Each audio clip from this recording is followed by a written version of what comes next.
Good morning, dear students. I hope my audio and video is clear to you. Okay. Myself Varsha.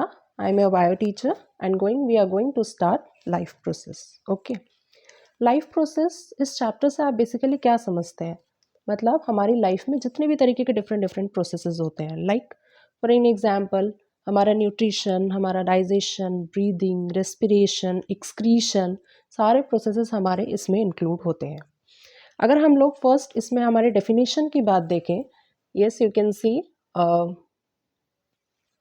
All living organisms perform number of activities.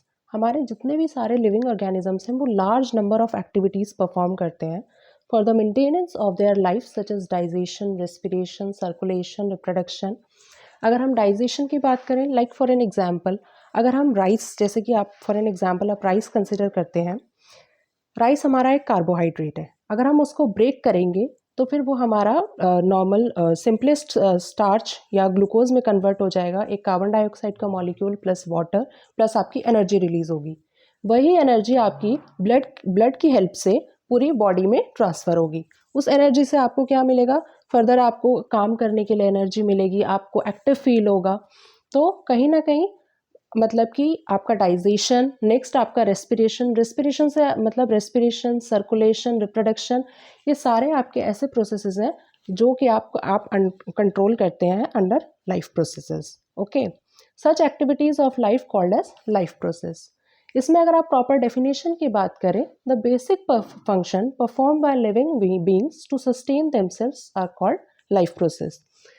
मतलब अगर आप लोग देखें, ये nutrition, हम different different तरीके के न्यूट्रिशंस लेते हैं, like for an example carbohydrate, protein, vitamins. ठीक है.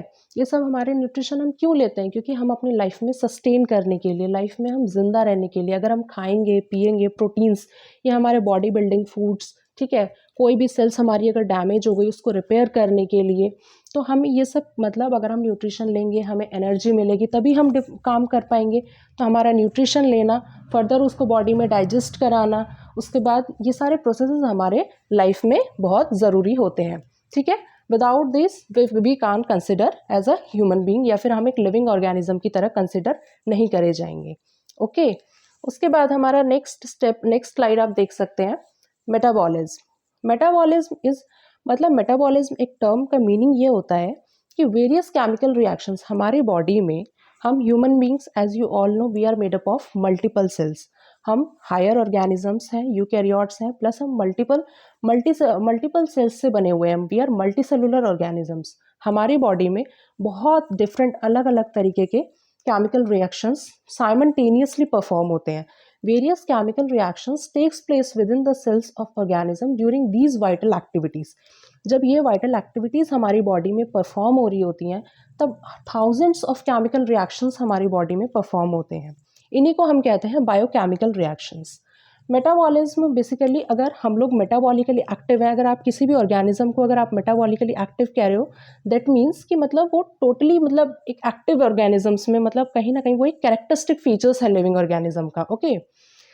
आपका metabolism is a word use to describe the sum total of all chemical and physical changes. अगर आपकी बॉडी में इंटरनली चेंजेस होंगे, केमिकल रिएक्शंस परफॉर्म होंगे, तो कहीं ना कहीं वो एक्सटर्नली भी वो चीज़ रिफ्लेक्ट होगी, that are constantly taking place in living matter and are necessary for life.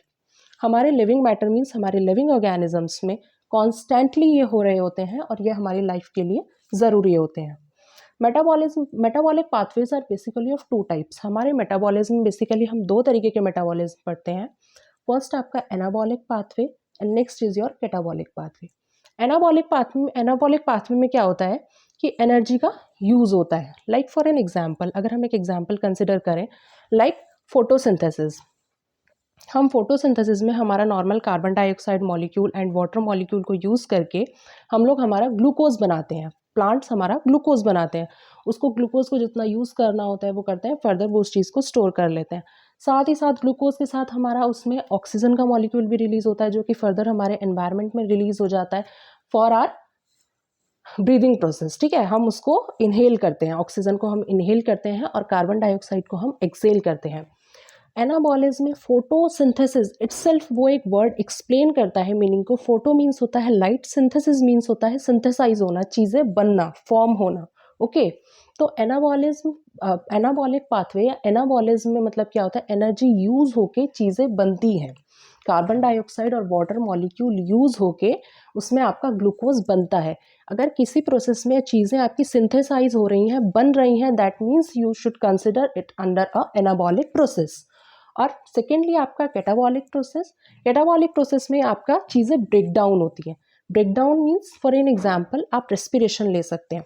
Respiration में आपका जो ग्लूकोज का मॉलिक्यूल होता है 6 कार्बन मॉलिक्यूल C6H12O6, वो आपका ब्रेक डाउन होके फर्दर आपका कार्बन डाइऑक्साइड वाटर मॉलिक्यूल में टूटता है। जब चीज़ें आपकी ब्रेक डाउन हो, जब चीज़ें आपकी टूटे, एनर्जी आपकी रिलीज हो, तो वो आपका कैटाबॉलिक प्रोसेस में आप उसको कंसिडर करेंगे।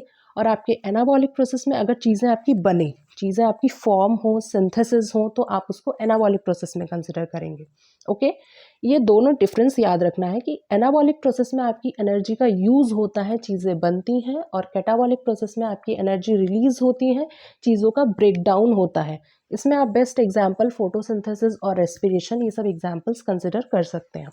ओके, नेक्स्ट आपका इसमें आप स्लाइड देख सकते हैं, न्यूट्रिशन। आपका लाइफ प्रोसेस में आपका फर्स्ट टॉपिक जो है वो न्यूट्रिशन से स्टार्ट हुआ है। Nutrition is the process of intake and utilization of nutrients और food by an organism. Nutrition में आप कंसिडर कर सकते हैं जैसे कि हमारे हम डिफरेंट डिफरेंट न्यूट्रिशन, हम बच्चे जब पैदा हुए थे, बिल्कुल इनबॉर्न मतलब न्यू बॉर्न चाइल्ड जब पैदा होता है वो बहुत छोटा होता है। धीरे धीरे हमारी ग्रोथ कैसे होती है, जब हम न्यूट्रिशन लेते हैं, जब हम अलग अलग तरीके के कार्बोहाइड्रेट्स, फैट्स, विटामिन्स, मिनरल्स जब लेते हैं, तब हमारी बॉडी में हमें न्यूट्रिशन मिलता है, हमें एनर्जी मिलती है, हमारी बॉडी में चीज़ें ब्रेक डाउन होती हैं, हमें एनर्जी मिलती है, उससे हमें काम करने के लिए वो मिलती है, शक्ति मिलती है। तो कहीं ना कहीं न्यूट्रिशन लेना, एक बैलेंस डाइट, एक अच्छी डाइट लेना बॉडी में बहुत ज़रूरी है। The substance that is needed to keep them living is called nutrients. Without nutrients, आपने एक टर्म सुना होगा, माल नरिश्ड। माल नरिश्ड एक वो टर्म है जहाँ पर बच्चे को या किसी लिविंग ऑर्गेनिज्म को अगर प्रॉपर न्यूट्रिएंट्स ना मिले तो उसमें वो माल नरिश्ड हो जाता है, मतलब कि बॉडी भी एकदम लाइक स्किनी दिखने लगती है, एकदम बहुत पतले दिखने लगते हैं। तो न्यूट्रिशन बॉडी में लेना बहुत ज़रूरी है। अगर आपको जितने अमाउंट में कार्बोहाइड्रेट ज़रूरत है, फैट ज़रूरत है, न्यूट्रिएंट्स मिनरल्स की ज़रूरत है, वो सब लेना ज़रूरी होता है। देयर आर, आप इसमें बचपन से ही आप 6-7 स्टैंडर्ड से ये न्यूट्रिशन टॉपिक पढ़ते हुए आ रहे हैं। There are various types of nutrients on the basis of function they perform.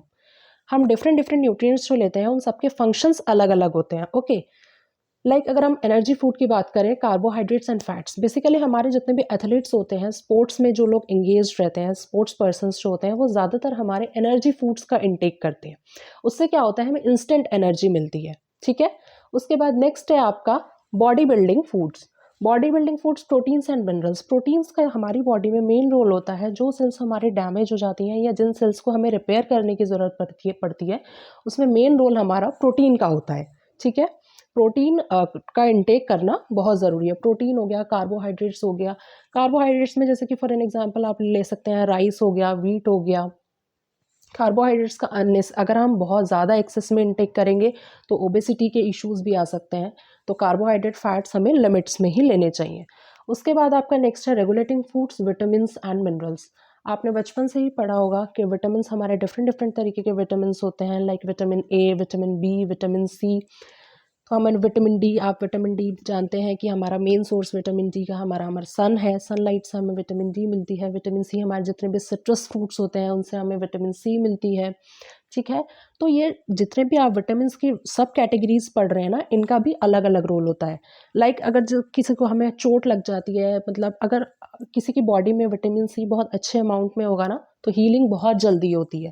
ठीक है, विटामिन डी, हमें सन हमारा मेन सोर्स है, हमें विटामिन डी भी लेना चाहिए। विटामिन ए हमारे फ्रूट्स वगैरह हो गए। तो हमें बिल्कुल प्रॉपर मैनर में हमें वेजिटेबल्स, फ्रूट्स लेने चाहिए, क्योंकि बॉडी में न्यूट्रिशन की ज़रूरत है हर एक फंक्शन परफॉर्म करने के लिए। अभी हमने क्या पढ़ा था, मेटाबॉलिज्म पढ़ा था। ठीक है, तो जितने भी केमिकल रिएक्शंस परफॉर्म होती हैं उसमें कहीं ना कहीं चीज़ों का ब्रेक डाउन होता है। अगर बॉडी में न्यूट्रिशन ही नहीं होगी तो चीज़ों का ब्रेक डाउन कहाँ से होगा। ठीक है, तो जब बॉडी अपने ही सेल्स या फिर एक्सेसिवली, मतलब जो स्टोर्ड फैट्स को जब ब्रेक डाउन करना स्टार्ट करती है ना, तो फिर उसमें हमारी बॉडी पे कहीं ना कहीं एक नेगेटिव इफेक्ट पड़ता है। ठीक है, नेक्स्ट आप इसमें देख सकते हैं मोड ऑफ न्यूट्रिशन। हमारे डिफरेंट डिफरेंट मोड्स होते हैं। अगर मैं आपको ब्रीफली एक्सप्लेन करूँ, हमारा autotrophic mode of nutrition and heterotrophic mode of nutrition, ठीक है। Autotrophic mode of nutrition, auto is self explanatory, ये सेल्फ एक्सप्लेन कर रहा है। ऑटो मीन्स होता है सेल्फ, ठीक है, और हेट्रो मीन्स होता है डिपेंड, अदर्स। ऑटोट्रॉफिक न्यूट्रिशन ऐसे न्यूट्रिशन होता है process where an organism prepare its own food from a simple inorganic material. आपको मैं इनऑर्गेनिक और ऑर्गेनिक में अगर मैं डिफरेंस बता दूं आपको, इनऑर्गेनिक जब जहां आपका simple materials like water, sodium, ये सब, और ऑर्गेनिक जहां पे आपके बिल्कुल लाइक कार्बोहाइड्रेट्स, फैट्स, ये सब जो मॉलिक्यूल्स होते हैं आपके, ये आपके ऑर्गेनिक मॉलिक्यूल्स होते हैं, मतलब वो कॉम्प्लेक्स होते हैं। इनऑर्गेनिक मटेरियल्स आपके सिंपल होते हैं, ठीक है। ऑटोट्रॉफिक न्यूट्रिशन ऐसे न्यूट्रिशंस, ये ऐसे मतलब ऑटोट्रॉफिक न्यूट्रिशन का आप बेस्ट एग्जांपल ले सकते हो ग्रीन प्लांट्स, ठीक है। प्रोसेस वेयर एन ऑर्गेनिज्म, जहाँ पे ऑर्गेनिज्म अपना खाना खुद बनाता है सिंपल इनऑर्गेनिक मटेरियल्स को यूज करके, water, minerals, salts, carbon dioxide, और इन प्रेजेंस ऑफ सनलाइट। अभी मैंने आपको फोटोसिंथेसिस एक्सप्लेन किया था एनाबॉलिक प्रोसेस में, ओके। तो उसमें क्या था कि आपका वो नॉर्मल कार्बन डाइऑक्साइड और वाटर को यूज करके in presence of chlorophyll and sunlight वो आपका ग्लूकोज बना रहा था, ठीक है। C6H12O6 6 कार्बन मॉलिक्यूल होता है, जितना उसको यूज करना था वो यूज करता है, फर्दर वो स्टोर कर लेते हैं, ठीक है। तो उसमें आपका ऑक्सीजन भी रिलीज हो रहा था। तो ऑटोट्रॉफिक मोड ऑफ न्यूट्रिशन में आप best example green plants they सकते हैं, क्योंकि इसमें ये अपना खाना खुद बनाते हैं। इसमें ये अपना इनऑर्गेनिक सब्सटेंस, सिंपल मॉलिक्यूल्स को यूज़ करके ये अपना खाना खुद बनाते हैं, ठीक है। इसमें मतलब ये अपना खाना खुद बनाते हैं, ओके। इसमें आपका ऑटोट्रॉफिक न्यूट्रिशन जो है फर्दर डिवाइड किया गया है फोटो ऑटोट्रॉफिक न्यूट्रिशन और chemo autotrophic nutrition, okay. Photo autotrophic nutrition is self explain कर रहा है। फोटो मीन्स होता है लाइट, ठीक है। जब लाइट के प्रेजेंस से फूड का सिंथेसाइज किया जाए तब आप उसको फोटो ऑटोट्रॉफिक न्यूट्रिशन कहेंगे, like for an example green plants. और हमारे कीमो ऑटोट्रॉफिक न्यूट्रिशन मतलब जब केमिकल्स का यूज़ करके खाना का सिंथेसाइज किया जाए तो उसमें हम कीमो ऑटोट्रॉफिक न्यूट्रिशन कहते हैं। लाइक फॉर एन एग्जांपल हमारे बहुत सारे ऐसे बैक्टीरियाज होते हैं, थर्मोफिलिक बैक्टीरियाज होते हैं, जो कि हमारे सॉइल के अंदर दबे रहते हैं। पर्पल सल्फर बैक्टीरियाज कुछ ऐसे होते हैं जो हमारे सॉइल के अंदर दबे रहते हैं, उनको प्रॉपर लाइट नहीं मिलती है, इसीलिए वो अपना खाना केमिकल्स की यूज़ से, जो सॉइल के अंदर जो उनको केमिकल्स अवेलेबल रहते हैं, वो उनकी हेल्प से वो खाना अपना सिंथेसाइज करते हैं, ठीक है। नेक्स्ट है आपका heterotrophic mode of nutrition. Heterotrophic mode of nutrition मैं आपको ब्रीफली एक्सप्लेन कर दूं। हेटरोट्रॉफिक न्यूट्रिशन का बेस्ट एग्जांपल है आपका human beings, okay. Human beings like हम खाना क्या है, हम लोग चाहे हम वेज खा रहे हैं, हम नॉन वेज खा रहे हैं, we are depend on others, we are depend on animals, ठीक है। लाइक अगर हम वेज खा रहे हैं तो हम प्लांट्स पे डिपेंड हैं, अगर हम नॉन वेज खा रहे हैं तो हम एनिमल्स पे डिपेंड हैं।